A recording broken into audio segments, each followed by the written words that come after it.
સુરત શહેરના ભેસ્તાન વિસ્તારમાં રહેતા પ્રભુ શ્રી રામના ભક્તના ઘરે સોનું, હીરા, પન્ના અને માણેક જડેલો દુર્લભ રામાયણ ગ્રંથ છે। 530 પાનાની આ રામાયણમાં 222 તોલા સોનાની શાહીથી રામાયણની ચોપાઈ લખાઈ છે।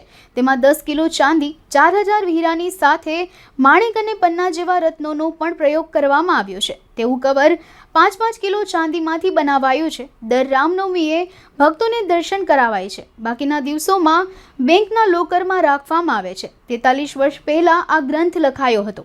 સુવર્ણ રામાયણ અંગે રાજેશભાઈ રમેશભાઈ ભક્તાએ જણાવ્યું હતું કે 1981માં તેમના દાદા અને પ્રભુ શ્રી રામના પરમ ભક્ત રામભાઈ ગોકર્ણભાઈ ભક્તાએ લખી હતી। રામભાઈ વિશેષ પુષ્ય નક્ષત્રમાં ગ્રંથ લખ્યો હતો। આ રામાયણ લખવામાં કુલ 9 મહિના અને 9 કલાકનો સમય થયો હતો। આ લખવામાં 12 લોકોએ સહકાર આપ્યો હતો। ચોપાઈ થકી 530 પાનામાં ભગવાન રામનું જીવન ચરિત્ર દર્શાવાયું હતું। આ રામાયણ ગ્રંથ ફક્ત રામનવમીના પાવન પર્વે જ ખુલ્લો મૂકવામાં આવે છે।